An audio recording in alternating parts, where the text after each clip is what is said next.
Hello friends. तो आज के इस वीडियो में क्या आप जानते हैं सीरीज का सेट 4 देखेंगे, जिसमें क्लास 7 में दिए गए क्या आप जानते हैं से संबंधित बनने वाले संभावित प्रश्नों को डिस्कस करेंगे।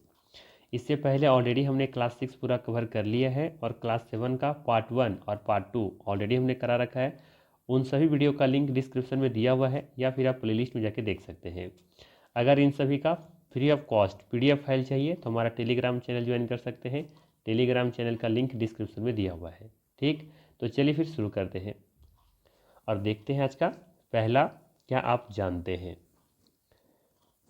क्या आप जानते हैं जब समुद्री सतह पर पवन बहती हैं तब तरंगें उत्पन्न होती हैं। ठीक, जितनी ही तेज पवन बहती है तरंगें उतना ही बड़ी होती जाती हैं। यहाँ से सवाल क्या बन सकता है, आइए देखते हैं। यहाँ से सवाल बन सकता है कि समुद्री सतह पर तरंगों के उत्पन्न होने के विषय में कौन सा कथन सही है। पहला, जब समुद्री सतह पर पवन बहती है तरंगें उत्पन्न होती हैं। जितनी ही तेज पवन बहती है तरंगें भी उतना ही छोटी होती जाती हैं। जितनी ही तेज पवन बहती है तरंगें भी उतना ही बड़ी होती जाती हैं। एक से अधिक कथन सही है या फिर उपर्युक्त में से कोई नहीं। तो चलिए बात करते हैं पहला विकल्प के बारे में। जब समुद्री सतह पर पवन बहती है तरंगें उत्पन्न होती हैं, बिल्कुल कथन सही है। सेकेंड, जितनी ही तेज पवन बहती है तरंगें भी उतनी ही छोटी होती जाती हैं, कथन गलत है। जितनी ही तेज पवन बहती है तरंगें भी उतनी ही बड़ी होती जाती हैं। ये विकल्प भी सही है, अर्थात 2 सही है, अर्थात यहाँ पे डी विकल्प सही होगा।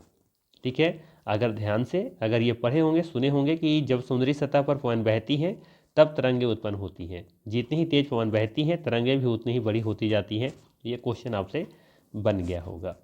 चलिए आगे देखते हैं। क्या आप जानते हैं इजराइल के मृत सागर में 340 ग्राम प्रति लीटर लवणता होती है। तैराक इसमें पल्लव कर सकते हैं, तैर सकते हैं, क्योंकि नमक की अधिकता इसे सघन बना देती है। आइए देखते हैं इसे सवाल क्या बन सकता है। सवाल बन सकता है यहाँ पे कि मृत सागर के पानी में प्रति लीटर लगभग कितनी लवणता या नमक की मात्रा होती है। 34 ग्राम, 100 ग्राम, 340 ग्राम, एक से अधिक या फिर उपर्युक्त में से कोई नहीं। सही आंसर हो जाएगा 340 ग्राम। मृत सागर के पानी में प्रति लीटर लगभग 340 ग्राम लवणता होती है या नमक की मात्रा देखने को मिलती है। ठीक है, इसके अलावा ध्यान रखिएगा कि मृत सागर मध्य पूर्व में स्थित एक खारे पानी की झील है जो इजराइल, जॉर्डन और वेस्ट बैंक के बीच में स्थित है और पृथ्वी के सबसे निचले स्थान पर स्थित है। यह अपनी अत्यधिक खारे पानी के लिए जाना जाता है, जहाँ नमक की मात्रा इतनी अधिक है कि इसमें कोई भी डूबता नहीं है और कोई जीव जीवित नहीं रह सकता। इसीलिए इसे मृत सागर भी कहते हैं। ठीक है ना। चलिए आगे देखते हैं। क्या आप जानते हैं लवणता 1000 ग्राम जल में मौजूद नमक की मात्रा होती है। महासागर की औसत लवणता कितनी है? 35 भाग प्रति 1000 ग्राम। याद रखना है, लवणता 1000 ग्राम जल में मौजूदा नमक की मात्रा कितनी होती है। ठीक है ना, इसी को लवणता कहते हैं कि 1000 ग्राम जल में मौजूदा नमक की मात्रा। महासागर की जो औसत लवणता होती है वो 35 भाग प्रति 1000 ग्राम होती है, अर्थात 1000 ग्राम में 35 भाग उसमें नमक देखने को मिलता है। अब सवाल यहाँ से क्या बनेगा देखिएगा। सवाल बन सकता है महासागर की औसत लवणता कितनी होती है। 1000 ग्राम प्रति 1000, 35 भाग प्रति 1000 ग्राम, 50 ग्राम प्रति 1000, एक से अधिक या फिर उपर्युक्त में से कोई नहीं। ठीक है ना। सही आंसर क्या हो जाएगा? विकल्प नंबर बी, 35 भाग प्रति 1000 ग्राम। ठीक, चलिए आगे देखते हैं क्या दिया है। वर्षण के दूसरे रूप हिम, सहिमवृष्टि तथा ओला है। बताना है वर्षण के दूसरे रूप हिम, सहिमवृष्टि तथा ओला है। बताना नहीं, मतलब दिया हुआ है कि आप जानते हैं कि वर्षण का ही दूसरा रूप क्या है? हिम है, सहिमवृष्टि है और ओला है। ठीक है, चलिए अच्छा समझते हैं पहले यहाँ पे वर्षण क्या है।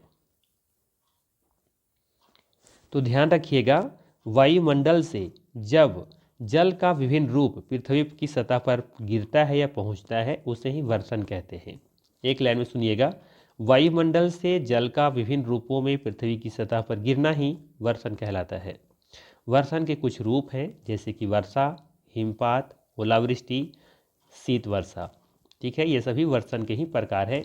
यहाँ पे दिया हुआ है दूसरा रूप हिम, सहीवृष्टि और ओला दिया हुआ है, ये सभी वर्षण के प्रकार है। ठीक है ना। चलिए आगे देखते हैं इससे सवाल क्या बन सकता है। सवाल बन सकता है वर्षण के दूसरे रूप कौन कौन से हैं। हिम, वृष्टि, ओला, एक से अधिक या फिर उपर्युक्त में से कोई नहीं। तो याद रखना है क्या हो जाएगा, उपर्युक्त में से एक से अधिक। ये सभी वर्षण के ही दूसरे रूप हैं, हिम, वृष्टि, ओला। इसके अलावा ध्यान रखिएगा, यहाँ तो हमने बता ही दिया वैसे कि वायुमंडल में उपस्थित जल वाष्प जब संघनित होकर जल या बर्फ के रूप में पृथ्वी की सतह पर गिरती है तो उसे वर्षण कहते हैं। वर्षण के कुछ प्रकार यहाँ पर दिया हुआ, जैसे कि वर्षा जल की बूंदों के रूप में गिरना, हिमपात बर्फ के पहाड़ों के रूप में गिरना, संवृष्टि बर्फ के गोल टुकड़े के रूप में गिरना, और पाला क्या है, ठंडी रात में सतही पर नमी पर ये जम जाना। समझ में आया। पाला मतलब क्या है, ठंडी रात में सतह पर नमी का जम जाना। यहाँ पे एक ही मांग गया है थोड़ा, तो याद रखिएगा पाला और ओला में भी कुछ अंतर होता है। ठीक है, पाला के बारे में याद रखिएगा कि फसल पर जमी बर्फ की परत को पाला कहते हैं, जबकि बादलों से बर्फ के गोले गिरना ओला कहलाता है। ठीक है ना, तो दोनों का डिफरेंस याद रखिएगा कि पाला और ओला में क्या अंतर है। ठीक है, फसल पर जमी बर्फ की परत को पाला कहते हैं, जबकि बादलों से बर्फ के गोले गिरना ओला कहते हैं। ठीक है ना। चलिए, जिसे आप कहते हैं कि पत्थर गिर रहा है उसे क्या कहते हैं, उसे कहते हैं ओला। चलिए आगे देखते हैं। क्या आप जानते हैं 22 मार्च विश्व जल दिवस के रूप में मनाया जाता है, जब जल संरक्षण के विभिन्न विधियों को प्रबलित किया जाता है। ठीक है ना, ध्यान रखना है कि 22 मार्च को विश्व जल दिवस के रूप में मनाया जाता है जब जल संरक्षण की विभिन्न विधियों का प्रबलित किया जाता है। अब देखते हैं यहाँ से सवाल क्या बन सकता है। तो यहाँ पे पहला सवाल है कि विश्व जल दिवस का मुख्य उद्देश्य क्या है। जल की बर्बादी को बढ़ावा देना, जल संरक्षण की विभिन्न विधियों को प्रबलित करना, नए बांध बनाना, एक से अधिक या फिर उपयुक्त में से कोई नहीं। इसका सही आंसर हो जाएगा जल संरक्षण की विभिन्न विधियों को प्रबलित करना। विश्व जल दिवस का मुख्य उद्देश्य क्या है, जल संरक्षण की विभिन्न विधियों को प्रबलित करना। एक सवाल और बन सकता है यहाँ से कि विश्व जल दिवस कब मनाया जाता है, 5 जून, 22 मार्च, 15 अगस्त, एक से अधिक या फिर उपयुक्त में से कोई नहीं। तो याद रखिएगा विश्व जल दिवस 22 मार्च को मनाया जाता है। ठीक है, यहाँ से एक करंट अफेयर्स का सवाल बन सकता है कि विश्व जल दिवस 2025 की थीम क्या है। ठीक है, जो कि अक्सर पूछा जाता है ना एग्जाम में। तो याद रखिएगा विश्व जल दिवस 2026 का जो थीम है ना, ये है ग्लेशियर संरक्षण। क्या है, ग्लेशियर संरक्षण। ठीक है, तो याद रखिएगा। चलिए आगे देखते हैं। क्या आप जानते हैं पवन का नाम उसके आने की दिशा के आधार पर निर्धारित होता है। आने की दिशा के आधार पर निर्धारित होता है। उदाहरण के लिए पश्चिम से आने वाली पवन को पश्चिमी पवन कहते हैं या फिर पछुआ पवन कहते हैं। ठीक है, पवन का जो नाम जो है ना, उसके आने की दिशा के आधार पर निर्धारित की जाती है। जैसे कि पश्चिम से आने वाली पवन को हम क्या कहते हैं, पश्चिमी पवन कह देते हैं, या फिर जो अपनी देसी भाषा है उसे उस हिसाब से पछुआ पवन कह देते हैं। ठीक है, आइए इसे सवाल क्या बनता है देखते हैं। सवाल बनेगा कि पवन का नाम किस आधार पर निर्धारित होता है। गति, दिशा, तापमान, एक से अधिक या फिर उपयुक्त में से कोई नहीं। सही आंसर हो जाएगा उसका दिशा। पवन का नाम दिशा के आधार पर निर्धारित की जाती है। ठीक है, चलिए आगे देखिए। क्या आप जानते हैं कि चांद पर वायु नहीं है, अतएव वहाँ वायुदाब भी नहीं है। अंतरिक्ष यात्री जब चांद पर जाते हैं तो वे विशेष रूप से सुरक्षित हवा से भरी हुई अंतरिक्ष पोशाक पहनते हैं। यदि वे इस अंतरिक्ष पोशाक को ना पहने तो अंतरिक्ष यात्रियों के शरीर द्वारा विपरीत बल लगने के कारण उनकी रक्त शिराएं फट सकती हैं, जिससे अंतरिक्ष यात्री रक्त स्रावित हो सकते हैं। अब देखते हैं इसे सवाल क्या बनता है। इससे बनने वाला पहला सवाल कि चंद्रमा पर वायु दाब क्यों नहीं होता है। क्योंकि वहाँ गुरुत्वाकर्षण नहीं है, क्योंकि वहाँ कोई वायुमंडल नहीं है, क्योंकि वहाँ बहुत ठंड है, एक से अधिक या फिर उपयुक्त में से कोई नहीं। सही जवाब है इसका क्योंकि वहाँ कोई वायुमंडल नहीं है, एटमॉस्फेयर नहीं है। ठीक है, चलिए एक सवाल और देखिए इससे क्या बन सकता है कि अंतरिक्ष यात्री चंद्रमा पर जाते समय विशेष रूप से सुरक्षित हवा से भरी हुई पोशाक क्यों पहनते हैं, किस वजह से? फैशन के लिए, चंद्रमा की धूल से बचने के लिए, या फिर शरीर पर विपरीत बल लगने के कारण रक्त शिराओं को फटने से बचाने के लिए? ये एक से अधिक होगा या फिर उपरोक्त में से कोई नहीं। सही आंसर हो जाएगा सी विकल्प। ठीक है, शरीर पर विपरीत बल लगने के कारण रक्त शिराओं को फटने से बचाने के लिए अंतरिक्ष यात्री चंद्रमा पर जाते समय विशेष रूप से सुरक्षित हवा से भरी हुई पोशाक को पहनते हैं। ठीक है, एक सवाल और देख लीजिए क्या बन सकता है। उसी क्वेश्चन को थोड़ा सा घुमा के पूछा जा सकता है कि यदि अंतरिक्ष यात्री बिना विशेष पोशाक के चंद्रमा पर कदम रखे तो क्या हो सकता है? तो वे सामान्य रूप से चल फिर सकेंगे, उनके शरीर द्वारा विपरीत बल लगने के कारण उनकी रक्त शिराएं फट सकती हैं, वे अंतरिक्ष में उड़ने लगेंगे, एक से अधिक या फिर उपरोक्त में से कोई नहीं। तो ये हो जाएगा बी विकल्प। सिंपल सा कि उनके शरीर द्वारा विपरीत बल लगने के कारण उनकी रक्त शिराएं फट सकती हैं। चलिए आगे देखते हैं। क्या आप जानते हैं कि तापमान को मापने की मानक इकाई क्या है? डिग्री सेल्सियस है। इसका आविष्कार कौन किया था? Anders Celsius. सेल्सियस पैमाने पर जल 0 डिग्री पर जमता है जबकि 100 डिग्री पर ये उबलता है। अर्थात कह सकते हैं फ्रीजिंग पॉइंट 0 डिग्री और बॉइलिंग पॉइंट 100 डिग्री, 100 डिग्री। ठीक है, तो चलिए देखते हैं सवाल क्या बनता है। देखिए सवाल बन सकता है, निम्नलिखित में से कौन सा कथन सही नहीं है? ठीक है, ध्यान दीजिएगा। तापमान को मापने की मानक इकाई फ़ारेनहाइट है। कथन बिल्कुल यहाँ पे गलत है। तापमान को मापने की मानक इकाई क्या है? सेल्सियस है। 0 डिग्री सेल्सियस पर जल जमता है, बिल्कुल कथन सही है। एंडर्स सेल्सियस ने सेल्सियस तापमान पैमाने की खोज की थी, ये भी सही है। पूछा था कौन सा सत्य नहीं है, तो पहला ही कथन सत्य नहीं है, ये विकल्प सही होगा। इसके अलावा ध्यान रखिएगा कि एंडर्स सेल्सियस ने सेल्सियस तापमान पैमाने की खोज की थी जिसमें पानी का हिमांक 0 डिग्री और कथनांक 100 डिग्री होता है, और इस पैमाने को 1742 में प्रस्तावित किया था, जिसे बाद में उनके सम्मान में सेल्सियस पैमाना कहा जाने लगा। ठीक है ना, इतनी सी बात याद रखनी है। चलिए लेते हैं अगला। क्या आप जानते हैं? यह जानकर आपको आश्चर्य होगा कि पृथ्वी सूर्य की ऊर्जा के 2 अरबवां भाग, ध्यान रखिएगा, यह जानकर आपको आश्चर्य होगा कि पृथ्वी सूर्य की 2000वां भाग ही पृथ्वी को प्राप्त होती है। ठीक है, मतलब समझिए, सिंपल सा ऐसे समझा दें कि मान लेते हैं अगर एक केक है, इसको कर देते हैं 4 भाग। ठीक है, 4 भाग में से अगर हम ये वाला भाग दें आपको, तो हम क्या कहेंगे कि 4 भाग में से आपको कितना दिए? हम 1 भाग दिए।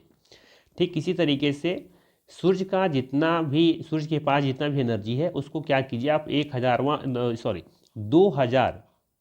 2 अरबवां भाग, यानी कि 2 अरब भाग इसको बांट दीजिए। कितना भाग में बांटना आपको? 2 अरब भाग में बांट देना है। 2 अरब भाग में बांटने के बाद एक जो भाग आएगा ना, सिर्फ इतना ही कहाँ पहुँचता है? पृथ्वी की सतह पर पहुँच पाती है, यानी पृथ्वी को इतनी एनर्जी ही मिल पाती है। ठीक है, ये सिंपल सा है, ध्यान रखना है। अब आइए देखते हैं इसे सवाल क्या बनेगा।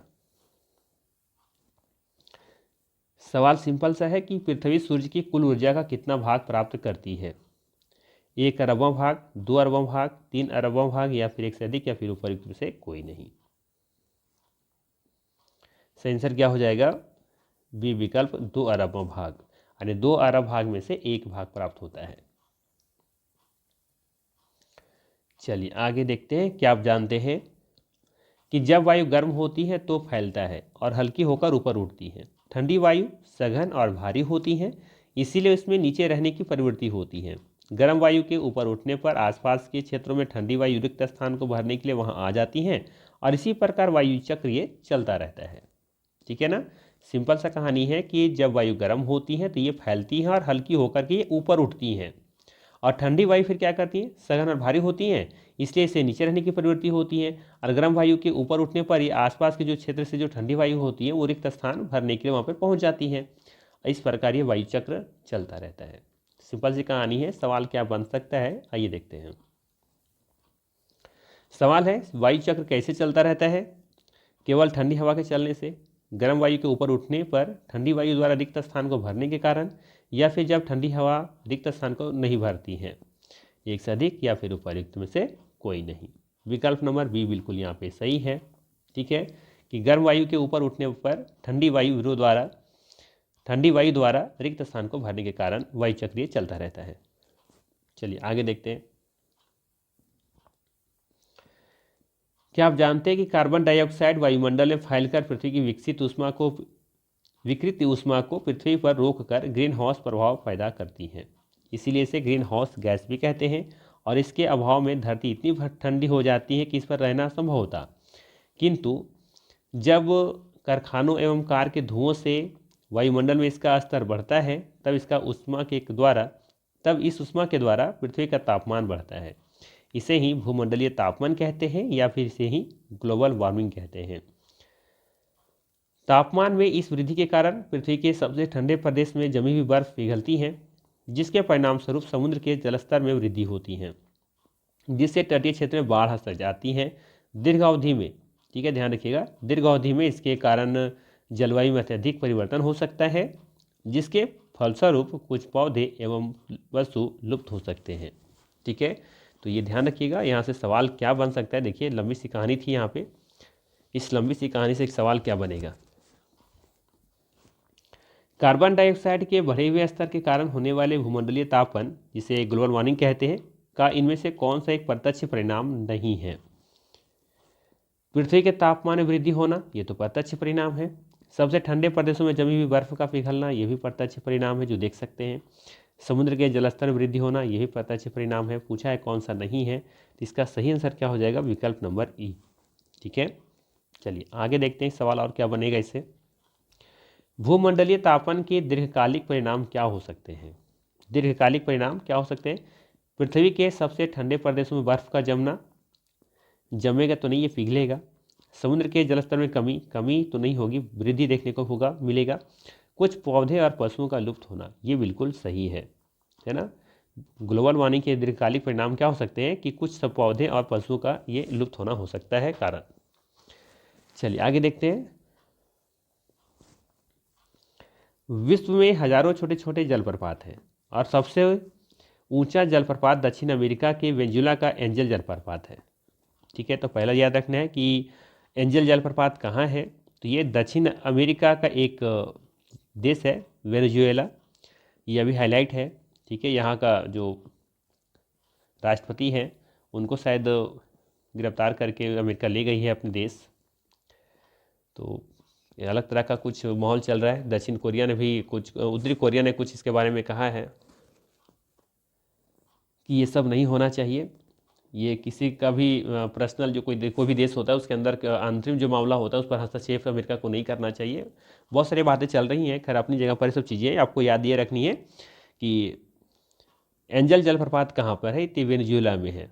ठीक है, और ये दक्षिण अमेरिका का एक जो महाद्वीप है वहाँ का एक ये देश है वेनेजुएला। ठीक है, और ये अन्य जलप्रपात उत्तरी अमेरिका में कनाडा तथा संयुक्त राज्य अमेरिका का सीमा पर स्थित नियाग्रा जलप्रपात है, और अफ्रीका में जाम्बिया एवं जिम्बाब्वे की सीमा पर स्थित विक्टोरिया जलप्रपात है। तो यहाँ से कई सवाल बन सकते हैं। ठीक है, लेकिन इससे हमने क्या सवाल बनाए हैं, आइए देखते हैं। इसे सवाल बनाया गया है कि विश्व का सबसे ऊंचा जलप्रपात कौन सा है। ठीक है, डिस्कस करने की जरूरत नहीं है, ये कौन सा है, एंजल जलप्रपात है। अब बताइए क्या आप लोगों को याद है कि विक्टोरिया जलप्रपात के बारे में हम लोगों ने क्या पढ़ा था अभी, और नियाग्रा जलप्रपात के बारे में क्या पढ़ा था अभी। किनको किनको याद है, ईमानदारी से कमेंट करके बताइएगा। देखिए क्या पढ़े थे अभी हम लोग विक्टोरिया जलप्रपात के बारे में। ये कहाँ है, ये अफ्रीका में जाम्बिया और जिम्बाब्वे की सीमा पर स्थित है विक्टोरिया जलप्रपात। जबकि नियाग्रा कहाँ है, ये संयुक्त राज्य अमेरिका और कनाडा के सीमा पर स्थित है। ठीक है, याद रखिएगा कि उत्तरी अमेरिका में कनाडा और संयुक्त राज्य अमेरिका की सीमा पर स्थित है नियाग्रा जलप्रपात, जबकि अफ्रीका में जाम्बिया और जिम्बाब्वे के सीमा पर स्थित है विक्टोरिया जलप्रपात। ठीक है, चलिए आगे है। क्या आप जानते हैं भूकंप का मापन एक यंत्र से किया जाता है जिसे क्या कहते हैं, भूकंप लेखी। भूकंप की तीव्रता रिएक्टर स्केल पर मापी जाती है। जिस भूकंप की तीव्रता 2.0 से या उससे कम होती है उसका प्रभाव नहीं के बराबर होता है, और जिस भूकंप की तीव्रता 5.0 होती है वह वस्तुओं के गिरने से क्षति पहुंच सकता है। जबकि जिस भूकंप की तीव्रता 6.0 अथवा उससे अधिक होती है वह बहुत ही शक्तिशाली होती है। जिसकी तीव्रता अगर 7.0 अथवा उससे अधिक होती है तो वह सर्वाधिक शक्तिशाली समझा जाता है। ठीक है, चलिए अब देखते हैं इसे सवाल क्या बनेगा सवाल सिंपल सा बनाया गया है कि भूकंप की तीव्रता किस पैमाने पर की जाती है। तो याद रखना है रिएक्टर स्केल पर, अर्थात विकल्प नंबर सी सही है। भूकंप की तीव्रता रिएक्टर स्केल पर मापी जाती है, याद रखनी है, सी विकल्प सही होगा। आगे ध्यान दीजिएगा, क्या आप जानते हैं भूकंपीय तरंगे 3 प्रकार की होती हैं। पी तरंगे जिसे अनुदैर्ध्य तरंगे कहते हैं, एस तरंगे जिसे अनुप्रस्थ तरंगे कहते हैं, और एल तरंगे जिसे पृष्ठीय तरंगे कहते हैं। इन तरंगों के गुणधर्म विकोष से ज्ञात करने का प्रयास कीजिए। ठीक है, चलिए डिस्कस किया जाएगा उसके बारे में। पहले देखते हैं सवाल क्या बन सकता है यहाँ पर। पी तरंगे प्राथमिक तरंगे होती हैं। ये किस प्रकार की तरंगे हैं ये बताना है पहले तो, और वे किन माध्यमों से होकर के गुजर सकती हैं। ठीक है, पी तरंगे प्राथमिक तरंगे, पी तरंगों को क्या कहा जाता है, प्राथमिक तरंगे कही जाती हैं। और ये किस प्रकार की तरंगे हैं ये बतानी है, और ये किन माध्यमों से होकर के गुजरती है ये बताना है। दिए विकल्पों में से आपको चूज करके बताना है। तो याद रखिएगा, पी तरंगे अनुदैर्ध्य तरंगे होती हैं, और ये ठोस, तरल और गैसीय माध्यम, ये तीनों में भी ये गुजर सकती हैं, तीनों माध्यम से गुजर सकती हैं। ठीक है ना। तो पहला तो याद रखना है कि प्राइमरी तरंगे अनुदैर्ध्य तरंगे होती हैं, और ये ठोस, तरल, गैस तीनों माध्यम में ट्रेवल कर सकता है। तो यहाँ पे छोटा सा एक व्यू ले लीजिए। ठीक है, पी तरंगे, एस तरंगे, और एक होता है आपका एल तरंगे। 3 प्रकार की तरंगे हैं ना, प्राथमिक, सेकेंडरी और एक तृतीयक तरंगे। ठीक है, तो यहाँ से तो आपको याद रखना है कि पी तरंगे अनुदैर्ध्य तरंगे हैं, एस तरंगे अनुप्रस्थ तरंगे हैं, और एल तरंगे जो है वो पृष्ठीय तरंगे हैं। ठीक है, ये तो हो गया यहाँ से। इसके बाद याद रखना है यहाँ पे कि ये जो पी तरंगे हैं ये ठोस, तरल और गैस, ठीक है, ये तीनों माध्यम में चलता है। ठीक है, जबकि एस तरंगे केवल ठोस माध्यम में ही चलता है। कई बार आप लोगों को बताए थे कि एस फॉर सॉलिड याद रखिए। ठीक है, आ रही बात समझ में। इसके बाद बचा आपका कौन सा, एल तरंगे। ये एल तरंगे जो है ये आपका सिर्फ पृथ्वी की सतह पर चलती हैं। ठीक है, तो यहाँ पे लिख देते हैं सिर्फ सतह पर। ठीक है, याद रखना है। इसके अलावा जो पी तरंगे हैं ये कम नुकसान पहुंचाता है, और ये इससे थोड़ा सा अधिक पहुंचाता है, और ये सबसे अधिक पहुंचाता है, ये सबसे अधिक नुकसान पहुंचाने वाला है। कौन सी तरंगे, एल तरंगे। आ रही बात समझ में। इस तरीके से आप याद रखिएगा। एल तरंगे ही हैं जो कि इमारतों को भी गिरा सकती हैं। एल तरंगे पास इतनी ताकत होती है कि ये इमारतों को भी क्या करती हैं, गिरा सकती हैं। ठीक है, इसके अलावा तो आपको याद ही रखना है कि पी तरंगे क्या है, एक अनुदैर्ध्य तरंगे हैं, जबकि एस तरंगे अनुप्रस्थ तरंगे हैं, और जबकि ये सतही तरंगे हैं। ठीक है, चलिए, और सतही तरंगे हैं, और साथ ही साथ ये भी कह सकते हैं कि ये केवल पृथ्वी की सतह पर ही चलती हैं। ठीक, चलिए आगे देखते हैं। सवाल है कि एस तरंगे जिसे द्वितीयक तरंगे कहते हैं के बारे में कौन सा कथन सही है। ठीक है, तो ये वे सबसे तेज गति से चलती हैं। एस तरंगे सबसे तेज गति से चलती हैं? नहीं, इससे तेज कौन चलता है, इससे तेज चलती है एल तरंगे। फिर ठीक है, आगे है कि वे केवल ठोस माध्यमों से होकर गुजरती हैं। ये बिल्कुल सही है, एस तरंगे, एस फॉर सॉलिड। तो ये केवल ठोस माध्यमों से होकर गुजरती है, तरल माध्यम में ये नहीं गुजरती। ये कथन सही दिख रहा है। वे अनुदैर्ध्य प्रकृति की होती हैं? नहीं। ये कैसी होती हैं, ये याद रखना है, ये आपका अनुप्रस्थ तरंगे होती हैं। ठीक है, अनुदैर्ध्य प्रकृति की ये नहीं होती हैं। तो कौन सा कथन सही है यहाँ पे, बी कथन बिल्कुल यहाँ पे सही हो जाएगा। ठीक है, चलिए आगे देखते हैं। एक और सवाल है यहाँ पे कि भूकंप के दौरान सतह पर सबसे अधिक विनाश कौन सी तरंगे करती हैं? पी तरंगे, एस तरंगे, एल तरंगे। तो कौन सी तरंगे हो जाएंगी, एल तरंगे, जो पृष्ठीय तरंगे होती हैं, सतही तरंगे होती हैं। ठीक है, चलिए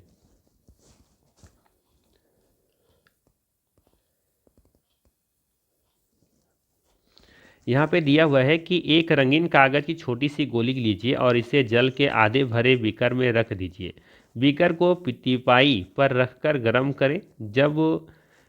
जल गर्म होने पर आप देखेंगे कि गर्म जल की परतों के साथ कागज की गोली भी ऊपर उठती हैं और ठंडे पानी की परतों के साथ यह गोली नीचे बैठती हैं। पृथ्वी के अंदर स्थित पिघला हुआ मैग्मा भी इसी प्रकार की गति करता है। ये जो कहानी बता रहा है ना, इसी तरह की कहानी कहाँ पे देखने को मिलेगा आपको, मैग्मा की कहानी देखने को मिलेगी, है ना। पृथ्वी के अंदर स्थित पिघला हुआ मैग्मा भी इसी प्रकार गति करता है। कैसे करता है, तो सिंपल से कहानी बता रहा है कि एक रंगीन कागज़ की छोटी सी गोली लीजिए, ठीक है। एक रंगीन कागज़ की छोटी सी क्या लेना है, गोली लेना है, और इसे जल के आधे भरे बीकर में रख दीजिए। बीकर को तिपाई पर रख कर इसको क्या करना है, गर्म करना है। जल गर्म होने पर आप देखेंगे कि गर्म जल की सतहों के जल की परतों के साथ कागज की गोली भी ऊपर उठती हैं और ठंडे पानी की सतहों परतों के साथ यह गोली नीचे बैठती हैं, ठीक है। तो कुछ ऐसे ही काम यहाँ पे होता है मैग्मा के साथ।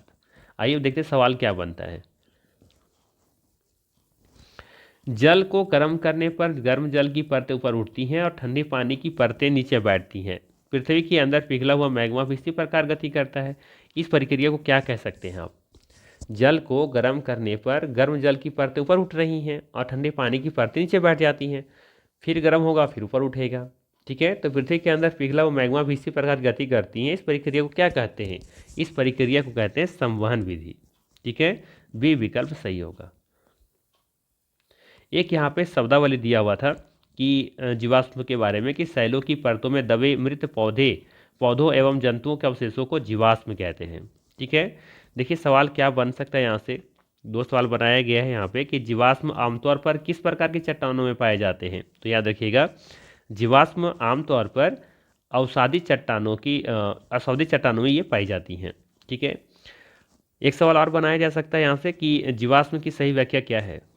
जीवित पौधों और जंतुओं का अवशेष है, सैल की परतों में दबे मृत पौधों और जंतुओं का अवशेष है, या फिर केवल मृत पौधों के अवशेष हैं, एक से अधिक या फिर उपरोक्त में से कोई नहीं। तो याद रखिएगा, सैल की परतों में दबे मृत पौधों और जंतुओं के ये अवशेष हैं जीवाश्म। एक और यहाँ पे शब्द की उत्पत्ति देखेंगे यहाँ पर कि इग्नियस जो होता है ये लैटिन शब्द से लिया गया है, इग्निस से, ठीक है, जिसका अर्थ होता है अग्नि। इग्नियस लैटिन शब्द इग्नियस से लिया गया है जिसका अर्थ क्या है, अग्नि है। जबकि सेडिमेंट्री का देखेंगे तो ये लैटिन शब्द सेडिमेंटम से लिया गया है जिसका अर्थ स्थिर होता है। और एक है मेटामॉर्फिक, ग्रीक शब्द से लिया गया है, जो मेटामॉर्फोर्म से, ठीक है, जिसका अर्थ क्या होता है, रूप परिवर्तन, ठीक है। तो यहाँ से सवाल बन सकता है, इसको भी थोड़ा सा ध्यान में रखिएगा। देखिए यहाँ से सवाल हमने क्या बनाया है कि इग्नियस शब्द किस भाषा से लिया गया है और इसका अर्थ क्या है, ठीक है।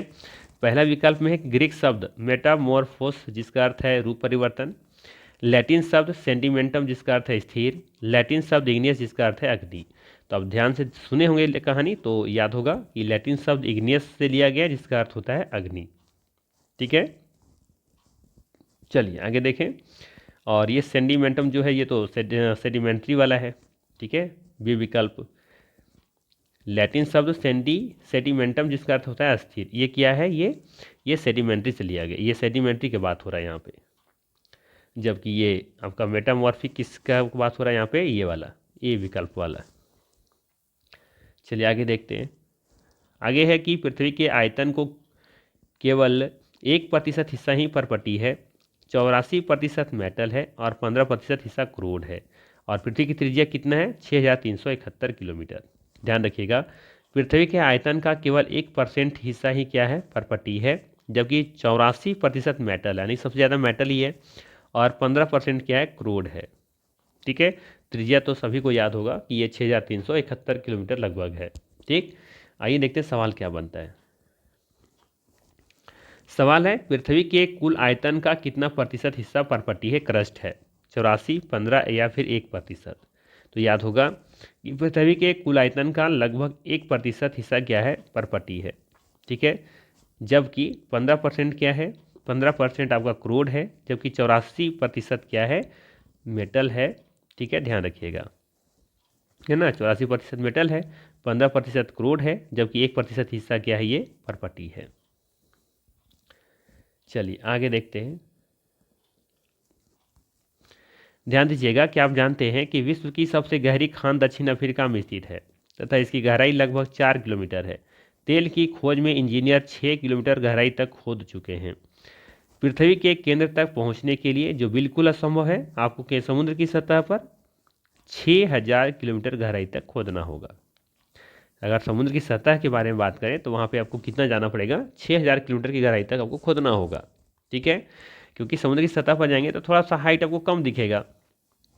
ठीक है, क्योंकि यहाँ पर देखे थे ना हम लोग कि इसकी जो त्रिज्या है वो कितना है, 6371 किलोमीटर है। तो लेकिन अब समुद्र की सतह पे जा रहे हैं तो समुद्र की भी तो कुछ गहराई होगी ना, इसीलिए थोड़ा सा यहाँ पे 6000 लमसम में ले रखा है।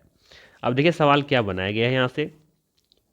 सवाल है कि विश्व की सबसे गहरी खान कहाँ स्थित है, भारत, रूस, दक्षिण अफ्रीका। सही जवाब हो जाएगा दक्षिण अफ्रीका। आप देख सकते हैं यहाँ पे विश्व की सबसे गहरी खान कहाँ है, दक्षिण अफ्रीका में है। और इसकी जो गहराई है लगभग कितनी है, 4 किलोमीटर है। चलिए आगे है कि आप जानते हैं कि प्रत्येक वर्ष 5 जून को विश्व पर्यावरण दिवस मनाया जाता है।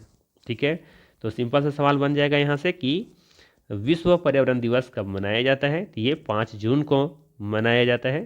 सी विकल्प सही है। लेकिन यहाँ से सवाल आपको क्या ध्यान रखना है कि विश्व पर्यावरण दिवस 2025 की थीम क्या थी। ठीक है, तो ये याद रखिएगा, प्लास्टिक प्रदूषण को समाप्त करना। ठीक है, ये सवाल तो सभी को याद होगा कि विश्व पर्यावरण दिवस 5 जून को मनाया जाता है, लेकिन याद ये रखना है कि विश्व पर्यावरण दिवस 2025 की थीम क्या थी, तो प्लास्टिक प्रदूषण समाप्त करना। चलिए आगे देखते हैं, एक शब्दावली आ गई है फिर से कि पारितंत्र वह तंत्र जिसमें समस्त जीवधारी आपस में एक दूसरे के साथ तथा पर्यावरण के उन भौतिक एवं रासायनिक कारकों के साथ परस्पर क्रिया करते हैं जिसमें वे निवास करते हैं। ये सब ऊर्जा और पदार्थ के हस्तांतरण द्वारा संबंध है। सवाल क्या बनेगा कि पारितंत्र क्या है। विकल्प में है कि एक तंत्र जिसमें केवल एक जीवधारी आपस में क्रिया करते हैं, केवल एक, या फिर एक तंत्र जिसमें जीवधारी अपने भौतिक और रासायनिक पर्यावरण के साथ क्रिया करते हैं, या फिर वह तंत्र जिसमें जीवधारी एक दूसरे और अपने भौतिक रासायनिक पर्यावरण के साथ परस्पर क्रिया करते हैं। सी विकल्प बिल्कुल सही हो जाएगा। ठीक है, चलिए आगे देखते हैं।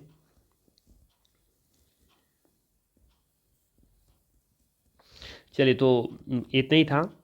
ठीक है, अगर ये सेशन अगर अच्छा लगा हो तो लाइक ज़रूर कीजिएगा, चैनल पर नए हैं तो सब्सक्राइब जरूर कर लीजिएगा, और ये वीडियो कैसा लगा ये कमेंट करके जरूर बताइएगा। आपका एक कमेंट मुझे बहुत खुशी मिलती है कमेंट से, तो कम से कम लाइक करते हैं तो खुशी तो मिलती है, लेकिन उससे ज़्यादा खुशी तब मिलती है जब आप लोग कमेंट करते हैं। ठीक है, एक दो ऐसे मेरे स्टूडेंट हैं जो कि लगातार कमेंट करते रहते हैं, चाहे जो भी हो, अच्छा लगता है आप लोगों को कमेंट पढ़ करके। तो चाहे भला हो बुरा हो, कुछ तो कमेंट कीजिए, कुछ तो राय दीजिए, ये आप लोग से रिक्वेस्ट रहेगा। ठीक है, और बाकी PDF फाइल पाने के लिए हमारा टेलीग्राम चैनल जरूर ज्वाइन कर लीजिएगा, लिंक डिस्क्रिप्शन में दिया हुआ है। ठीक है, अगर आप लोग को पर्सनली अगर किसी को व्हाट्सअप पर चाहिए PDF फाइल तो वो भी मुझे कमेंट कर सकते हैं। ठीक है, व्हाट्सअप का चैनल का भी लिंक दिया हुआ है इसे। ठीक है, चलिए तो मिलते हैं इस तरह के नेक्स्ट वीडियो में। Thanks for watching.